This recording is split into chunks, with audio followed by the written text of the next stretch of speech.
¿Y de qué dependen que sea un peligro o una oportunidad? De tu decisión y de mi decisión. Dependiendo la decisión que tomemos, o será un peligro la crisis para nuestras vidas, o será una oportunidad para que nuestro carácter se fortalezca en Dios y para que glorifiquemos su nombre. El rey Mesa de Moab acaba de decir: no doy más tributo al rey de Israel. No doy más tributo. Y el rey Joram se prepara, él estaba en Samaria, como lo pueden ver ahí, le puse un cotejo ahí para que lo vean, estaba en Samaria, el rey Joram, y de Samaria él desciende hacia Jerusalén, ahí está Jerusalén, donde estaba el rey Josafat, rey de Judá. Así que él hace el recorrido de Samaria a Jerusalén, y cuando Josafat le pregunta por cuál camino iremos, él le dice: por el desierto de Edom. Aquí abajo está Edom, y ahí está el desierto, y si ven más allá, aquí está el reino de Moab, donde está oscuro. Así que ellos descendieron hasta el desierto de Edom. Muy probablemente ahí se unieron Israel, Judá, con el ejército de Edom, que también participó y les ayudó. Así que se reúnen los tres reyes en ese momento. Pero lo que quiero destacar es quién decidió irse por ese lugar. Josafat le pregunta al rey Joram: ¿por cuál camino iremos? ¿Qué dijo Joram? Vamos a orar para ver qué Dios nos dice. ¿Eso fue lo que dijo? No. Digo, espérate, vamos a ver. No, él simplemente le dio la respuesta: vámonos por el desierto de Edom. ¿Quién tomó la decisión? El rey Joram. Mis hermanos, una cosa es cuando yo por decisión propia me voy al desierto, y otra cosa muy distinta es cuando Dios me toma de la mano y me introduce por el desierto. ¿Y por qué no es lo mismo? Bueno, hermano, porque si Dios quiere que nosotros pasemos por un desierto, no debemos preocuparnos, porque nuestro Dios, el Dios que conocemos, es capaz de convertir un desierto en un jardín. Siempre que estemos guiados por Él, no importa a los desiertos que tengamos que ir, Él puede convertir cualquier desierto de nuestras vidas en un jardín. Pero también es cierto, mis hermanos, que cuando nosotros tomamos decisiones sin tomar en cuenta a Dios, créanme, hermanos, nosotros podemos convertir un jardín en un desierto. Es por eso que nuestras decisiones deben estar dirigidas por Dios. Nunca debemos pensar que nos la sabemos toda, que nosotros sabemos para dónde tenemos que ir. No, debemos ser hombres y mujeres dependientes de Dios. Estos tres reyes decidieron ir por el desierto. 7 días de camino, se quedan sin agua. Y a partir de ahí, de quedarse sin agua, cada uno de los reyes, el rey Joram, el rey Josafat y el rey de Edom, tomó una reacción diferente ante la crisis. Porque la crisis revela en el estado de nuestro corazón. Y en este momento, hermano, a partir de ahora, no yo, la palabra de Dios va a dividir la iglesia en 3 grupos, de tal manera que en uno de esos 3 grupos estamos nosotros. La palabra de Dios nos lo va a revelar a partir de este momento. Así que quise titular este mensaje: 3 reacciones evaluadas en medio de la crisis. 3 reacciones evaluadas en medio de la crisis. La primera reacción que vamos a ver es la reacción del rey Joram. ¿Cómo reaccionó Joram cuando se dio cuenta de que no había agua? Versículo 10, entonces el rey de Israel dijo: que ha llamado a Jehová a estos 3 reyes para entregarlos en manos de los moabitas. Hermano, yo me gustaría preguntarle al rey Joram, que Dios llamó a los 3 reyes para entregarlo en manos de los moabitas. ¿Y quién fue el que dijo: vámonos por el desierto de Edom? ¿Acaso fue Dios que te envió un profeta y te dijo: mira, vayan por el desierto de Edom? Si hubiese sido así, quizás tendrías razón de decir eso, pero no fue así. Fue la brillante idea de Joram la de irse por el desierto de Edom. Y ahora dice Joram: Dios es el responsable. En lugar de buscar la dirección de Dios, toma su propia decisión, y ahora, como decimos en mi país, República Dominicana, se está agarrando la cabeza y no sabe qué va a hacer. Jorán es el tipo de personas que no asumen responsabilidad por las decisiones que toman. Y cuando las cosas le salen mal, le echan la culpa a Dios.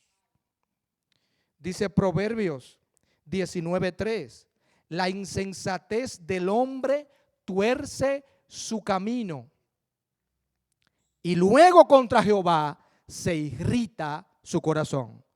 Mire cómo lo dice el proverbista. Es el hombre en su insensatez que toma una mala decisión y luego dice, Dios tiene la culpa. Ah, no me diga. Dios tiene la culpa. No es que tú no buscaste la dirección de Dios. Si estamos viviendo en un momento de crisis y estamos diciendo, no, lo que pasa es que mi marido es el culpable. O el gobierno es el culpable. No, mi hijo es el culpable, mi esposa es la culpable, mi vecino es el culpable, mi jefe es el culpable. Si siempre estás echándole la culpa a otro, bienvenido al grupo de Jorán. Eres del grupo de Jorán.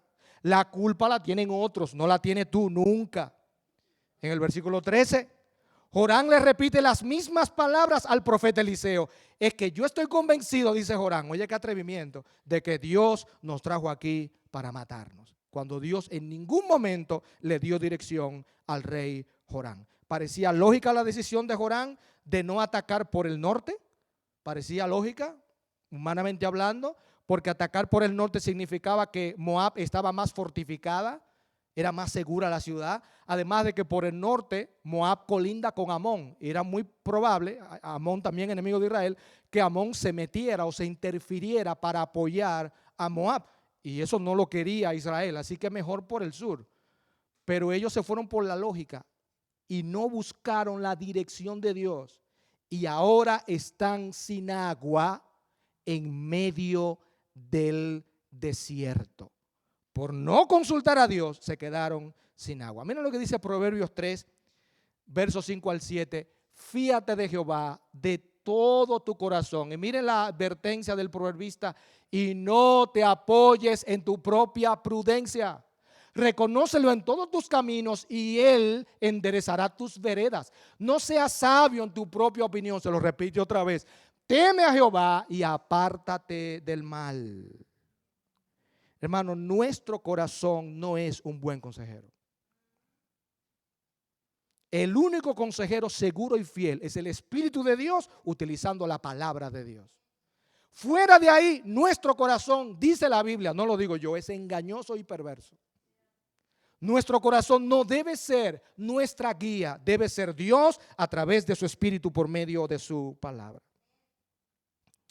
Recuerdo que leí la historia de un pastor, fue real, que él contó que una joven de su iglesia terminó su relación de noviazgo con un novio cristiano que tenía en la iglesia y luego al poco tiempo rápidamente escogió de novio a un converso, a un no creyente. El pastor le dijo a la joven, ¿qué estás haciendo? Ten cuidado porque esas heridas que tú estás tratando de curar no se curan con ese tipo de ungüento. Tú terminaste tu relación con un joven cristiano y ahora estás con un inconverso. Y la respuesta de la joven fue, ¿y qué usted quiere, pastor? ¿Que yo me quede para vestir santos? Y las palabras del pastor fueron excelentes.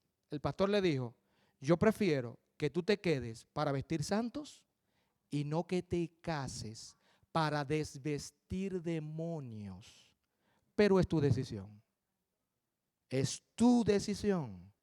Ella se fue, para no alargar la historia, regresó al mes llorando porque su novio inconverso la había violado. Y lo que es peor, diciendo que Dios era el culpable de su situación porque permitió que terminara su relación con el novio creyente que tenía. Y el pastor no pudo convencerla de que Dios no era el culpable. Ella era del grupo de Jorán y ella decía, la culpa la tiene Dios, cuando Dios no tuvo nada que ver con las decisiones insensatas que ella tomó. Antes del pecado, Eva para Adán fue una gran bendición. De hecho, cuando uno lee el texto de Génesis, que dice, cuando Dios le presenta a Adán a Eva, dice, ahora esta es hueso de mis huesos y carne de mi carne. La idea en el original hebreo es que él dio un grito de alegría cuando vio a Eva. Esa es la idea. Sin embargo, eso no fue lo que dijo Adán después del pecado. Ahora, Eva era la culpable. Cuando Dios le pregunta a Adán, ¿qué fue lo que tú hiciste? La respuesta de Adán fue, la mujer que me diste. Es decir, yo no tengo la culpa. Es que tú me dices esa mujer, en otras palabras, la mujer que me diste, y en otras palabras, tú tienes la culpa por haberme dado esa mujer. Oiga eso. Impresionante. Dios le pregunta a la mujer, ¿qué hiciste? La mujer dice, la serpiente me engañó. Es decir, la culpa no la tengo yo, la serpiente me engañó. El hombre dice, la mujer que me diste. Eva dice, la serpiente me engañó. Y creo, hermano, creo que si Dios le hubiese preguntado a la serpiente pudo haber dicho lo siguiente, el diablo me utilizó. En conclusión, nadie tiene la culpa la tiene otro. Así son las personas que pertenecen al grupo de Jorán. Nunca dicen yo pequé y me arrepiento. Yo lo hice mal, yo le fallé a Dios. La culpa no la tiene nadie, yo pequé, yo fallé. Hermanos, si hiciéramos eso, qué diferente fuera. Porque Dios restaura, levanta al que se arrepiente. No echarle la culpa a nadie más, sino mirarnos a nosotros mismos y enfrentar las consecuencias de nuestras malas decisiones. En segundo lugar está la reacción del rey de Edom. La reacción del rey de Edom. ¿Qué dijo el rey de Edom frente a la crisis? Le voy a decir lo que dijo. Absolutamente nada. No dijo nada. Está ahí, diríamos en mi país, como un adorno, como un, no sé. Él está ahí y no dice nada en ningún momento. En todo el capítulo, usted lo lee, yo lo leí varias veces, no dice el rey de Edom ni una sola palabra. ¿Y a quién representa el rey de Edom? A un grupo que yo lo he llamado así, los niní. ¿Y quiénes son los niní? Bueno, ni con el uno ni con el otro, pero ahí están. Los niní un rato están con lo que se quejan, otro rato están con lo que alaban, un rato están con palabras de victoria, otro rato están con palabras de derrota. Y cuando tienen que hablar no hablan, ellos mejor no se meten con nada para no tener problemas con nadie. Y abundan las personas así. Ellos piensan, bueno, yo no me meto en nada. Ellos piensan que así están actuando mejor. Cuando Dios espera que nosotros demos una respuesta frente a las situaciones que acontecen en nuestras vidas. Recuerda Primera de Reyes 18:21, cuando Elías se acerca a todo el pueblo, el profeta Elías, y le hace la pregunta interesante al pueblo, acercándose les dice, ¿hasta cuándo claudicaréis vosotros entre dos pensamientos? Si Jehová es Dios, seguidle, y si Baal, id en pos de él. Y el pueblo no respondió palabra. ¿Y por qué no respondió palabra? Porque eran niní. No querían estar ni con Dios ni con Baal. No, mejor prefirieron quedarse callados. Eran niní. Los niní son indiferentes, son insensibles en medio de la crisis. Es como si no les importara, pero claro que les importa porque les afecta, pero son insensibles en medio de la crisis e indiferentes. ¿Por qué razón Dios reprendió a la iglesia de la Odisea? ¿Ustedes lo recuerdan? Porque era una iglesia niní. Apocalipsis capítulo 3, verso 15 dice, yo conozco tus obras, dice Cristo, que ni eres frío ni caliente. Ahí está, eres ni eres frío ni caliente. Ojalá fueses frío o caliente, pero por cuanto eres tibio y no frío ni caliente, te vomitaré de mi boca. Me puse a investigar, hermano, el agua así tibia tiene pocos usos. Pero uno de los pocos usos que tiene es que ayuda a una persona a poder vomitar. Y lo que Cristo está diciendo allí es que tú no te defines. Tú no eres ni frío ni caliente. Y por cuanto eres tibio, tú lo que me produces náusea, dice Cristo. José Grau, siervo de Dios, dijo, hay más esperanza para el frío que para el indolente. El frío sabe que está perdido. Y así vemos en las escrituras cómo un frío y rebelde Saulo de Tarso fue convertido en el gran apóstol Pablo. Pero un indolente rey Agripa se quedó como un casi cristiano y así se fue al infierno. Aunque Pablo le dijo, yo sé que tú crees, Agripa. Sí, él cree, pero no se define. Él creía a los profetas, Agripa, pero no se definió. se mantuvo neutral, y para Dios no existe la posición neutral. Cristo lo dijo: el que no es conmigo, contra mí es. El que conmigo no recoge, desparrama. Así que no se puede estar indefinido con nuestro Dios. Así que los niños no parecen ateos, pero tampoco cristianos. ¿Qué problema? No tienen definición. Mire cómo dice Santiago 1:8, el hombre de doble ánimo es inconstante en todos sus caminos. ¿Y por qué son inconstantes? Porque tienen una división en la mente entre el mundo y Dios. ¿Saben quién era así? Que tenía una división en la mente entre el mundo y Dios. Sansón. Dios lo levantó a él para liberar a Israel, pero él siempre quiso casarse con filisteas. Él nunca tuvo ojo para las mujeres de Israel. Y cuando sus padres le dijeron: pero es que no hay mujer entre las hijas de Israel para que tú tengas que enamorarte de una filistea. No, esa es la que yo deseo, esa es la que me agrada, le dice a su padre. Tómamela porque esa es la que me agrada. No dijo: tómamela porque ella será una ayuda para mi alma. No dice: tómala porque ella me va a ayudar a servir a mi Dios. No, tómala porque ella me agrada. Así que el patrón que seguía a Sansón para tomar sus decisiones eran sus propios deseos y no los principios de Dios. Los principios de Dios los tiró por la ventana, no le importaban, y él se dirigió por sus propios deseos. Todos conocemos la historia de Sansón, cómo terminó al final ciego y casi perdió la vida por seguir jugando a seguir a los filisteos, por seguir con una división entre Dios y el mundo. Dice el mismo texto de Santiago 1:8 en la Nueva Traducción Viviente: su lealtad está dividida entre Dios y el mundo y son inestables en todo lo que hacen. Así son los que son indiferentes como el rey de Edom. Lo último que vemos,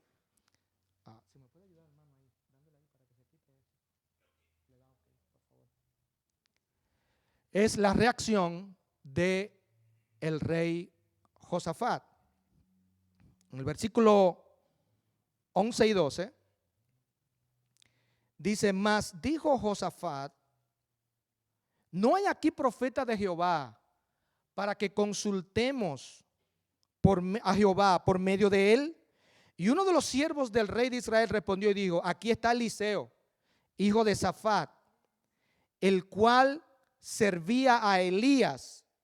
Y Josafat dijo: este tendrá palabra de Jehová.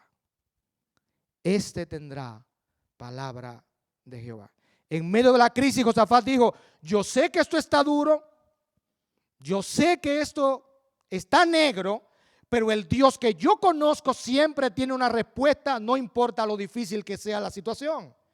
Y cuando le refirieron a Eliseo, Josafat dijo, lleno de fe: este tendrá palabra de Jehová.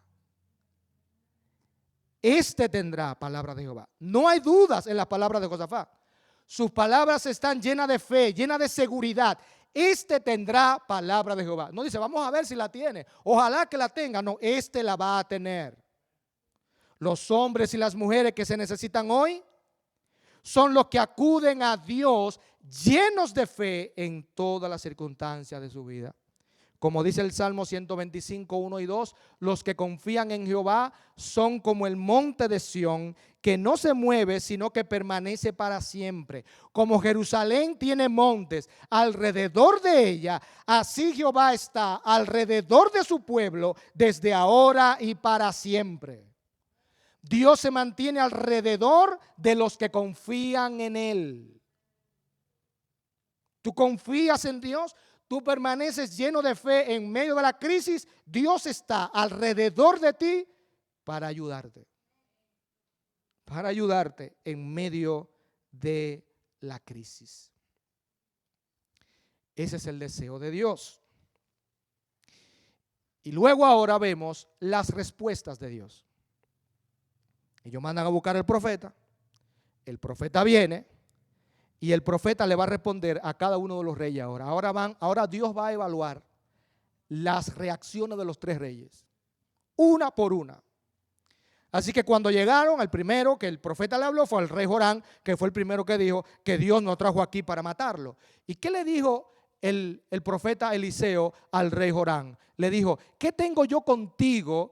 Ve a los profetas de tu padre y a los profetas de tu madre, le dice. Jorán nunca buscó a Dios, se desvió adorando a los dioses de su padre y su madre. ¿Y quiénes fueron los padres de Jorán? Bueno, Acab y Jezabel. ¿Y quiénes eran los profetas de su padre y de su madre? Los profetas de Baal y de Acera. Ahora, son palabras sarcásticas las del profeta Eliseo. ¿Por qué? Porque Baal, si usted no lo sabía, entérese, es el dios de la lluvia. Pero Baal, como es un dios falso, no puede darle agua al rey Jorán. Es el dios de la lluvia, pero es un dios falso, no puede dar agua. No puede dar agua. Por eso el profeta le dice, ¿por qué tú me acudes a mí? Porque tú eres un seguidor y un adorador de Baal. Así que dile a los profetas de tu padre y de tu madre que te ayuden, que te den el agua que tú necesitas. No acuda a mí. Así que son palabras de sarcasmo. Hay gente que solamente clama a Dios en medio de las crisis. Pero mientras todo va bien, nunca claman a Dios, ni abren la Biblia. Está llena de polvo ahí.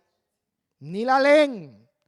Pero cuando tienen una crisis son los primeros que llaman al pastor. Pastor, venga para que ore por mí y me lea la palabra. Qué cosa. Mucho cuidado, hermanos, porque Dios quiere que lo busquemos en todo tiempo. Eso no me lo invento yo. Primero de Crónicas 16:11. Miren cómo dice: buscad a Jehová y su poder. Buscad su rostro cuando estés en problema. ¿Así dice el texto? Buscad su rostro ¿cuándo? Continuamente. Jorán solamente buscó a Dios ahora porque estaba en un aprieto de que no tenía agua en medio del desierto. Pero antes solo servía y adoraba a Baal. ¿Qué le dijo el profeta Eliseo al rey de Edom? El rey de Edom que no dijo nada. ¿Qué le dijo Eliseo al rey de Edom? Tampoco le dijo absolutamente nada. No le dio ninguna respuesta. ¿Y por qué? Bueno, hermano, porque al que no habla no se le habla. Al que no mira no se le mira. Eso lo dice Dios. Dios dijo en 1 Samuel 2:30, los que me desprecian serán tenidos en poco. Tú no me hablas, tú me desprecias, tú no me sirves, yo no te voy a atender. No te voy a atender. Tú no me hablas, yo no te voy a atender. Tú no me sirves, no te voy a atender. Si tú no tomas en cuenta a Dios, Dios no te tomará en cuenta a ti. Si tú tienes en poco a Dios, Dios te tendrá en poco a ti. ¿Y qué dijo Eliseo acerca de Josafat? Es interesante que no se lo dice a Josafat, se lo dice a Jorán, pero se lo dice hablando acerca de Josafat. Vive Jehová de los ejércitos, en cuya presencia estoy, que si no tuviese respeto al rostro de Josafat, rey de Judá, no te mirara a ti ni te viera. En buen español, te salvaste porque viniste con Josafat. Si tú no hubiese traído a Josafat, yo no hubiese venido aquí. Yo no hubiese venido aquí, ni te mirara, ni te viera. Son palabras conmovedoras. Tú le temes a Dios, tú respetas a Dios, Dios también te respetará a ti. Como dice el texto que les puse, los que me desprecian han tenido un poco. ¿Cómo comienza ese texto? Ese texto comienza así: yo honraré a los que me honran. Yo honraré a los que me honran. Tú le das el primer lugar a Dios, Dios te dará el primer lugar a ti. Tú tomas en cuenta a Dios, Dios te tomará en cuenta a ti. Noé le dio el primer lugar a Dios y Dios esperó que construyera un arca antes de mandar a destruir el mundo con agua. Dios esperó que Noé construyera el arca. Noé predicó por 120 años aproximadamente y Dios esperó que Noé, su esposa, sus 3 hijos y las 3 esposas de sus 3 hijos entraran en el arca con una pareja de cada animal. Y dice el texto, tú lo puedes buscar en Génesis, que no fue Noé que cerró la puerta. Dios cerró la puerta del arca. Wow, cuánto respeto tenía Dios por Noé. Cuánto valoraba Dios a Noé. Y Dios cerró la puerta. Y de toda una generación, solo 8 personas se salvaron porque Noé honraba a Dios. Lot le dio el primer lugar a Dios. Y Dios lo sacó de Sodoma y de Gomorra antes de destruir con fuego esas ciudades. Lo sacó. Y después que lo sacó, destruyó esas ciudades. Josué y Caleb le dieron el primer lugar a Dios y solo ellos 2 entraron de toda su generación a la tierra prometida. Impresionante. ¿Tú le das el primer lugar a Dios? Dios te dará el primer lugar a ti.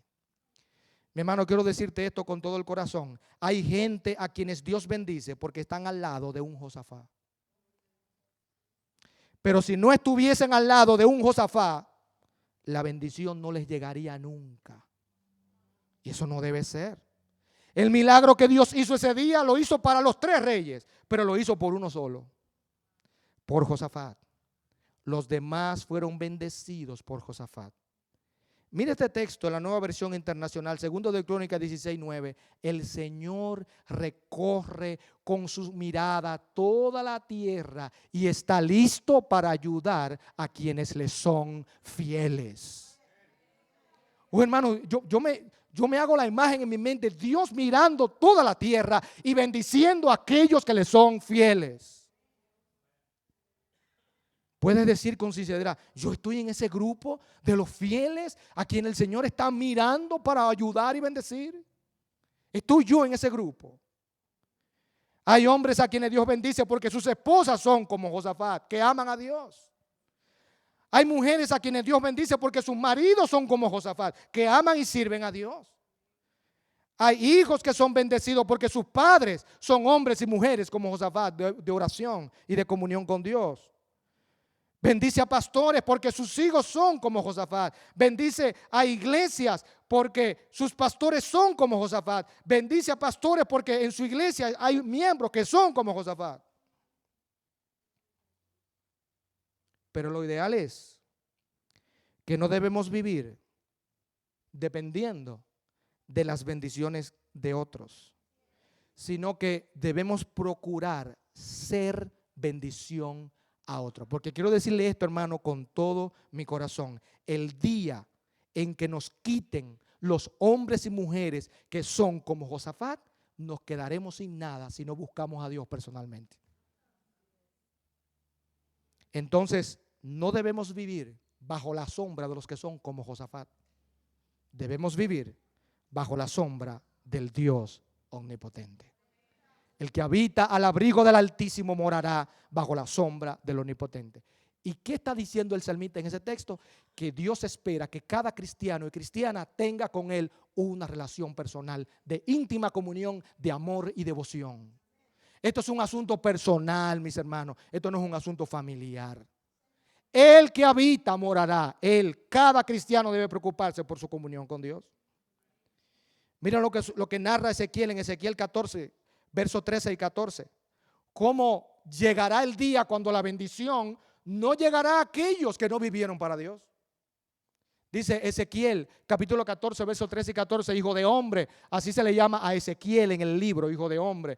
Cuando la tierra pecare contra mí, rebelándose pérfidamente, y extendiere yo mi mano sobre ella, y le quebrantare el sustento del pan, y enviare en ella hambre, y cortare de ella hombres y bestias, si estuvieren en medio de ella, estos 3 varones, Noé, Daniel y Job, ellos por su justicia librarían únicamente sus propias vidas, dice Jehová el Señor.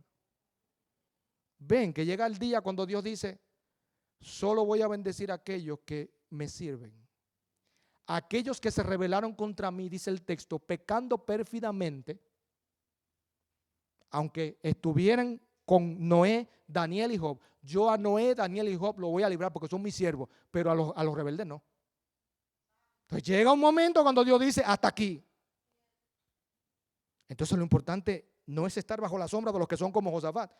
Lo importante, hermano, y este es el mensaje principal de esta palabra, es que tú y yo lleguemos a ser Josafat para la gloria de Dios. Que lleguemos a ser hombres y mujeres de Dios, tú y yo. Y aquí viene la pregunta importante, importantísima. ¿Y quién es un Josafat? ¿Quién es esa persona a quien Dios respeta y honra? Yo veo en el texto dos características de Josafat.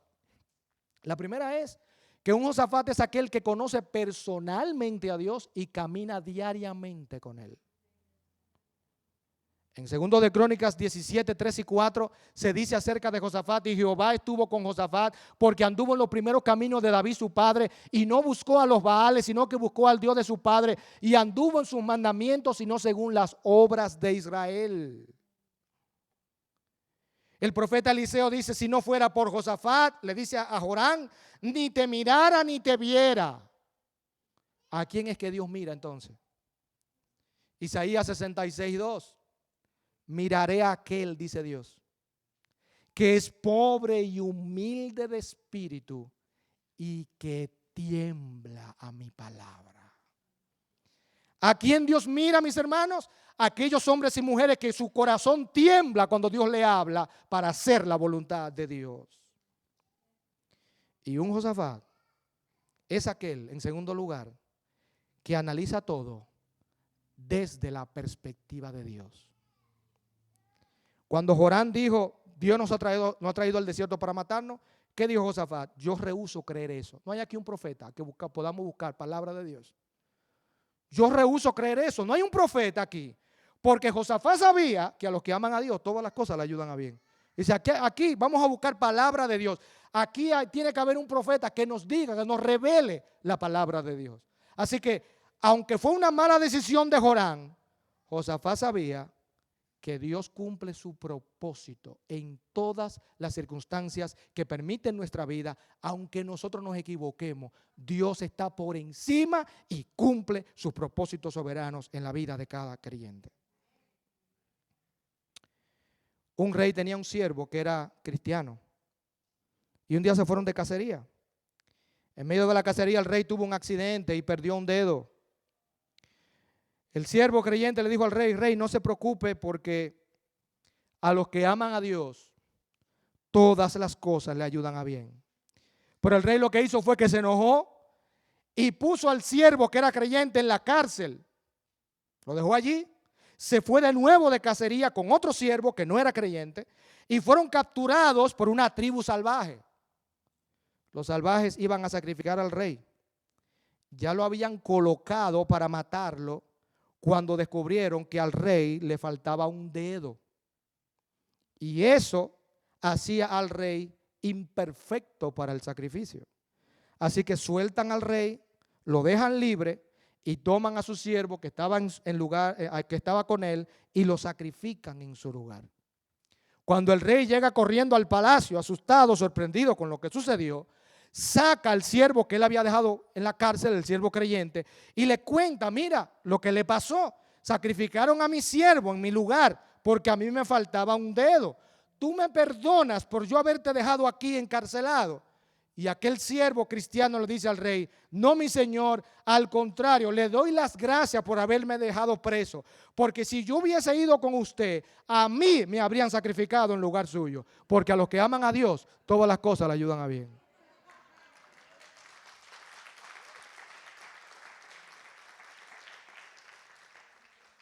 Así que, hermano, todo lo que nos pase, bueno o malo, analízalo desde la perspectiva de Dios. Dios va a cumplir su propósito a pesar de nuestros errores, a pesar de nuestros pecados, porque si somos sus hijos, Dios cumplirá su propósito en ti y en mí. ¿Cómo termina esta historia? El profeta dice: yo voy a dar palabra, pero primero tienen que traerme un tañedor. Primero tienen que traerme un músico, y los comentaristas están de acuerdo ahí que muy probablemente un arpista, es decir, un músico que tocaba el arpa. Tráiganmelo, y hasta que no me lo traigan, yo no doy palabra. ¿Y qué yo veo ahí, hermanos? Están en el desierto. ¿Y qué es lo que está haciendo el profeta? Está diciendo, en otras palabras: vamos a tener un culto ahora. Vamos a tener un culto. Yo necesito un tañedor. Y cuando el tañedor venga, entonces yo voy a dar palabra. Vamos a tener un culto ahora. Interesante. La alabanza no es un relleno. El pastor lo ha dicho muchas veces. No es un relleno la alabanza. La alabanza nos prepara para recibir la palabra de Dios. Dice en Primera de Crónicas 25:1 que David y los jefes del ejército apartaron para el ministerio a los hijos de Asaf, de Man y de Jedutún, para que profetizasen con arpas, salterios y címbalos. Y es interesante que la palabra profecía no solo se refiere a predecir, valga la redundancia, el futuro o pronosticar el futuro. No solo se refiere a eso. La palabra profecía también lleva incluida la idea de recibir la palabra de Dios. Así que la música del arpista trajo tranquilidad a la mente y al corazón del profeta Eliseo, y fue en medio de la alabanza que Eliseo pudo oír claramente la palabra de Dios. Interesante. En medio de la alabanza, Eliseo escucha claramente la palabra de Dios. ¿Y qué le dijo Dios a Eliseo? En medio de la alabanza, así ha dicho Jehová: haced en este valle muchos estanques. Ustedes quieren ver el poder de Dios, dice Eliseo. Hay algo que tienen que hacer. Hagan muchos estanques y Dios los llenará de agua. Y yo veo un principio ahí, hermanos. Ahí yo veo un principio. ¿Y cuál es el principio?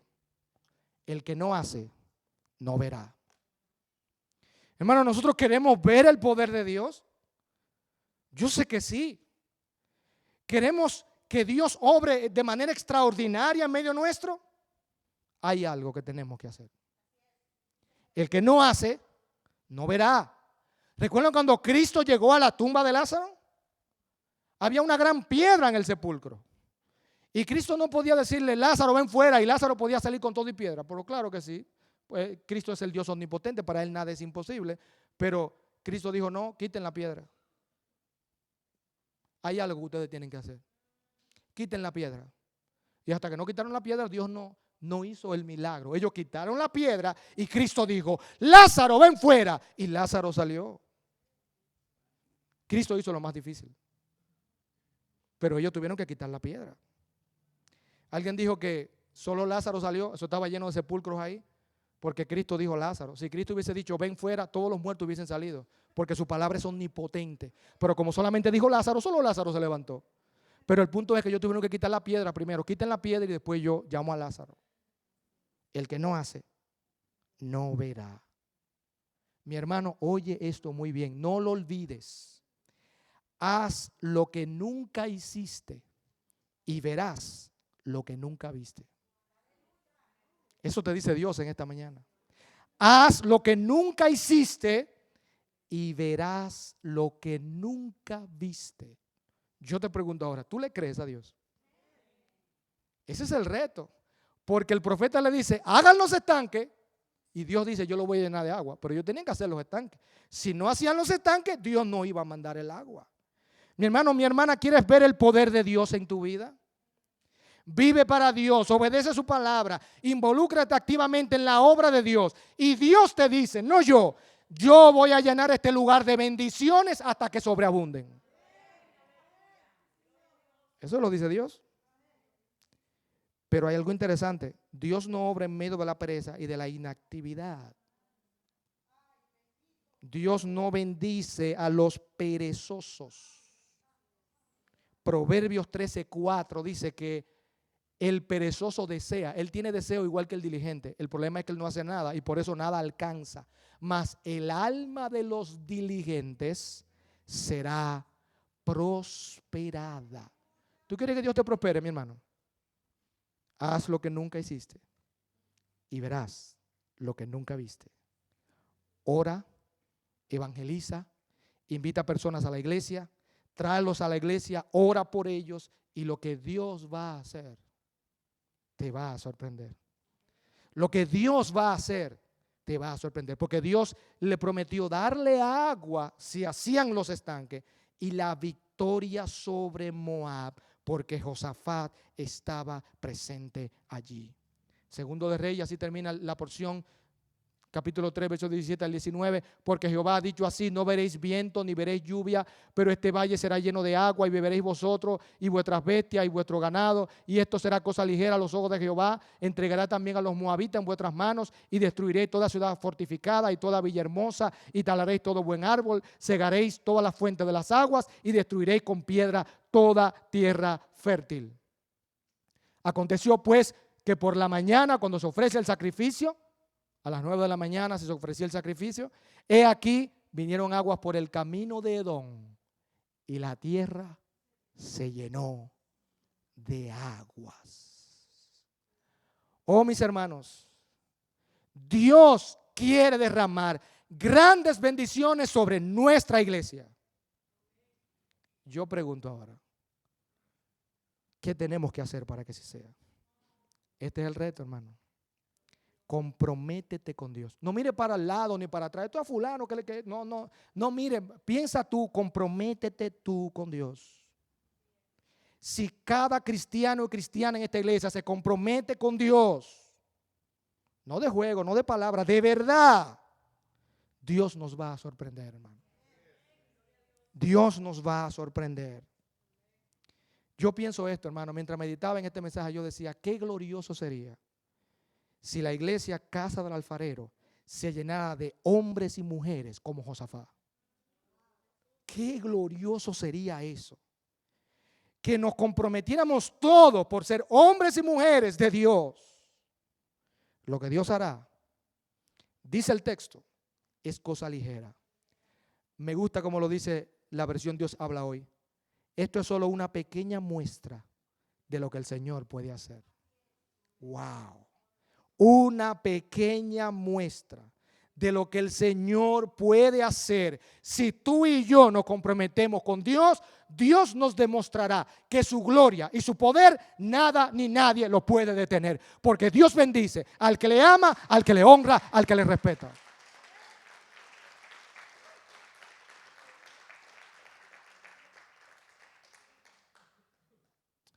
El texto de 2 de Crónicas 16:9 en la versión de las Américas dice: porque los ojos del Señor recorren toda la tierra, el texto que le leí hace un momento, para fortalecer a aquellos, decía la otra versión, que le son fieles, pero miren esta versión como dice, cuyo corazón es completamente suyo. Oh, hermanos, tu corazón es completamente de Dios. Viene a mi mente ahora mismo, el Espíritu de Dios me lo trae, cómo Dios se quejó en el Antiguo Testamento de que Efraín era una torta a medio cocinar, porque Efraín estaba dividido entre Dios y los ídolos. ¿Está tu corazón así, dividido? ¿Es una torta a medio cocinar como Efraín? No, Dios quiere que nuestro corazón sea completamente suyo. Y veremos la gloria de Dios, hermanos, en este lugar. El rey Jorán le echó la culpa a Dios. El rey de Edom fue indiferente con un corazón dividido. El rey Josafat tuvo un corazón entregado a Dios y por eso Dios lo bendijo. Hermanos, aquí termina la historia, el relato bíblico. Pero hay algo que yo sé, yo estoy seguro, hermanos. Estoy convencido de que Dios lo hará otra vez con nosotros hoy. Dios lo hará otra vez. Comprométete con Dios. Séle fiel a Dios. Séle obediente a Dios. Y Dios nos dejará con la boca abierta. Nos sorprenderemos con las maravillas que veremos de Dios. Hay una alabanza.